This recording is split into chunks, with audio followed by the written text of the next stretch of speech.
সপ্তাহ খানেক ধরে চলছে লোডশেডিং, চলছে ভোগান্তি। তবে শহরের তুলনায় গ্রামাঞ্চলে লোডশেডিং হচ্ছে বেশি। ঘন্টার পর ঘন্টা বিদ্যুৎ থাকছে না। সংশ্লিষ্টরা বলছেন বিদ্যুৎ উৎপাদন কমে যাওয়ায় লোডশেডিং বেড়েছে। গ্যাস সংকট ও রক্ষণাবেক্ষণ কাজের জন্য প্রায় 10,000 মেগাওয়াট বিদ্যুৎ কম উৎপাদন হচ্ছে।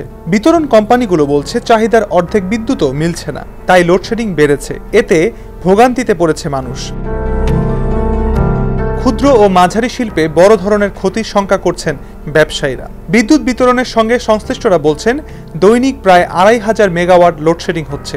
পাওয়ার গ্রিড কোম্পানির ওয়েবসাইটের তথ্য বলছে গতকাল 9 সেপ্টেম্বর বেলা 3টায় 1,874 মেগাওয়াট লোডশেডিং হয়। গত 8 সেপ্টেম্বরও দেশে গড়ে 1,291 মেগাওয়াট লোডশেডিং হয়।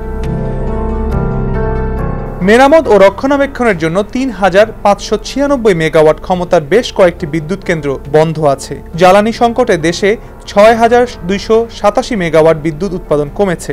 বিদ্যুতে প্রতিদিন গড়ে 88 কোটি ঘনফুট গ্যাস দেওয়া হচ্ছে, যা এপ্রিলে ছিল 135 কোটি ঘনফুট। সামিটের এলএনজি টার্মিনাল বন্ধ থাকায় গ্যাসের সরবরাহ কমেছে। পেট্রোবাংলা প্রতিদিন সরবরাহ করছে 259 ঘনফুট গ্যাস। জ্বালানি সংকটের পাশাপাশি ভারত থেকে বিদ্যুৎ আমদানি কমেছে। ত্রিপুরা থেকে ঘন্টায় 160 মেগাওয়াটের স্থানে 60 থেকে 90 মেগাওয়াট বিদ্যুৎ পাওয়া যাচ্ছে। ভারতের বেসরকারি ও সরকারি খাত থেকে ভেড়ামারা দিয়ে 1,000 মেগাওয়াট বিদ্যুৎ আসার কথা থাকলেও মিলছে 880 মেগাওয়াট। আদানির বিদ্যুৎ কেন্দ্র থেকেও 400 মেগাওয়াট কম আসছে। টাইমস অফ ইন্ডিয়ার এক প্রতিবেদনে বলা হয়, বাংলাদেশের কাছে ভারতের 5 বিদ্যুৎ কোম্পানির প্রায় $100 কোটি পাওনা। এই বকেয়ার মধ্যে আদানি পাওয়ার পাবে $80 কোটি। ভারতের প্রতিষ্ঠানগুলোর নির্বাহীরা বলছেন বকেয়া থাকার পরও বাংলাদেশে বিদ্যুৎ সরবরাহ অব্যাহত রয়েছে। তবে সতর্ক করে তারা বলেছেন এই অবস্থা অনির্দিষ্টকাল চলতে পারে না। কুড়িগ্রামে ঘন ঘন লোডশেডিং চলছে 1 সপ্তাহ ধরে। এতে সেচ ব্যবস্থা ব্যাহত হচ্ছে। প্রকৌশলীরা জানান, কুড়িগ্রাম জেলায় বিদ্যুতের চাহিদা ছিল 68 মেগাওয়াট, আর বরাদ্দ পাওয়া গেছে 38 মেগাওয়াট। বিদ্যুৎ থাকছে না সুনামগঞ্জের গ্রামাঞ্চলে। হবিগঞ্জের বানিয়াচংয়ে লোডশেডিংয়ে অতিষ্ঠ হয়ে পড়েছে মানুষ। 250-টিরও বেশি ডিজাইন অপশন নিয়ে ওয়ালটন স্মার্ট ফ্রিজ, বোঝে আপনার প্রয়োজন।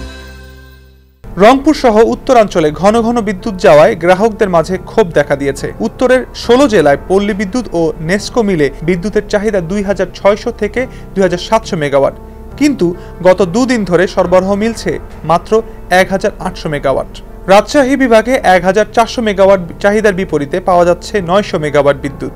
বগুড়ায় বিদ্যুতের চাহিদা 105 মেগাওয়াট, আর জাতীয় গ্রিড থেকে মিলছে 60 মেগাওয়াট। নীলফামারীতে লোডশেডিংয়ে ব্যাহত হচ্ছে শিল্প কারখানার উৎপাদন। গাইবান্ধার 5 উপজেলায় অনেক এলাকায় রাতে মাত্র 2-3 ঘন্টা বিদ্যুৎ পাচ্ছেন গ্রাহকরা। ঢাকার 2 বিদ্যুৎ বিতরণ কোম্পানি ডিপিডিসি ও ডেসকোর তথ্য বলছে গতকাল 9 সেপ্টেম্বর ঢাকায় বিদ্যুতের ঘাটতি ছিল 400 মেগাওয়াট।